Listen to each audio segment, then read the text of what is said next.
Bonsoir les amis et soyez les bienvenus dans une nouvelle vidéo sur votre chaîne Barça Mania. Barça Mania vous permet de rester toujours bien informé sur les news du FC Barcelone. Abonnez-vous pour rester au courant de l'actualité du Barça. On y va! Even when you feel low, you can still go. Even when you feel slow, you can still go. Even when there's no hope, you can still go. I never answer to no, man, I still go. Go, go, go, go, go, go, go, go, go, go, go, go, yo, go, go, go. Aujourd'hui, j'aimerais vous parler du match de demi-finale de la Supercoupe d'Espagne. Choc qui a eu lieu hier soir avec le résultat final de 2-2 après les 90 minutes de jeu réglementaire. Le Betis a été un trade-in rival qui nous a obligés à jouer l'extra time et tout miser à la loterie des pénaltys. Là, le Barça et Ter Stegen ont fait la différence. Victoire finale 4-2. Et dimanche, en finale, on aura droit à tout un classico et la première possibilité pour Xavi Hernandez de disputer une finale et de gagner un premier titre officiel avec le Barça en tant qu'entraîneur. Hier, on a vécu un match passionnant avec beaucoup de rebondissements, énormément de suspense et une très bonne, magnifique première part des Catalans. La deuxième mi-temps, on a à nouveau naufragé.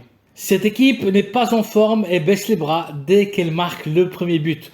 Trop de relaxation, encore une fois des Catalans comme face à l'Espagnol dans le derby catalan, l'Intercity en Coupe du Roi et face à l'Atlético de Madrid en Ligue. Et là, ça devient plus qu'inquiétant, surtout en sachant que dimanche, le Real Madrid n'aura aucune pitié de nous si on commet les mêmes erreurs. Le Barça devra confirmer sa renaissance morale et psychique face au rival historique. Le club catalan ne passe pas par son meilleur état de forme. La finale contre le Real sera très dure. Le Barça et les Madrilènes ont joué les 120 minutes de la demi-finale pour se qualifier et le Barça s'est encore écroulé dans les secondes périodes. Frenkie de Jong et Ousmane Dembélé ont fini le match avec des problèmes musculaires. Mais en finale, face au Real, il faudra donner le maximum, donner la vie pour remporter le Classico et la Supercoupe d'Espagne ce dimanche à 19h30 heure espagnole. J'espère que ça sera le premier trophée, le premier titre de l'ère Xavi Hernandez. Ousmane a été immense face au Betis, différentiel, chirurgical dans pratiquement toutes ses actions. Pedri a été fabuleux aussi, un artiste balle au pied. Et que dire du match de Ter Stegen, miracle après miracle, l'ex de Mönchengladbach, à nouveau sauveur. Le Barça devra se montrer plus incisif face au Real, rapide, courir davantage, faire de bonnes transitions de jeu, même si on laisse la possession de balle au rival. Là n'est plus l'enjeu dans ce nouveau football. Le Barça a décidé de changer sa philosophie de jeu.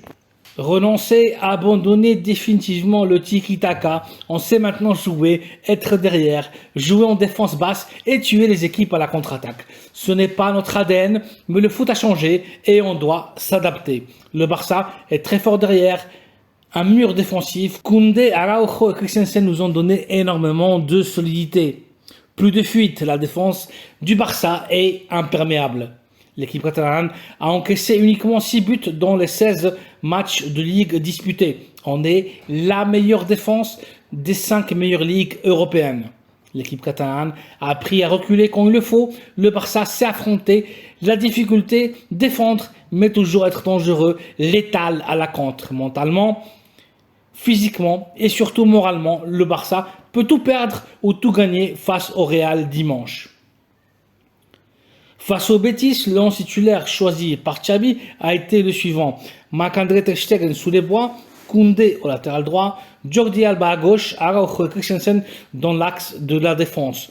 Au milieu de terrain, Frenkie de Jong au pivot défensif, accompagné par Gabi et Pedri, et en attaque, Rafinha sur la droite, Ousmane Dembélé à gauche et Robert Lewandowski en pointe de l'attaque. En seconde période, on a vu un Ansu Fati spectaculaire. L'international espagnol marque un but stratosphérique et confirme qu'il est enfin de retour. Ferran Torres et Rafinha n'ont encore rien fait d'extraordinaire. Le Barça devrait contempler très sérieusement de les mettre sur le marché. Le Barça doit absolument et d'urgence améliorer son jeu, profiter des espaces laissés par le rival, bien lire les matchs, ne plus se relâcher après la première période de jeu. Le Barça perd le contrôle des matchs facilement. Tous ces points, ce sont des axes d'amélioration à surveiller de très près avant la grande finale. Le moment est venu de faire de l'autocritique et de corriger ces détails. Car dimanche, ce seront les petits détails qui nous donneront ou pas la Supercoupe d'Espagne. On y croit. Voici donc les amis une nouvelle capsule informative avec la dernière heure du FC Barcelone. Le Barça bat le Real Betis 4-2 au penalty et jouera la finale de la Supercoupe d'Espagne face au Real Madrid. Première finale de Xavi avec les Catalans. Merci d'avoir vu la vidéo, merci de liker et de vous abonner à la chaîne Barça Mania afin d'être toujours au courant de toute l'actualité de l'équipe catalane. Bonne soirée à vous et à très bientôt dans une nouvelle vidéo. Visca el Barça!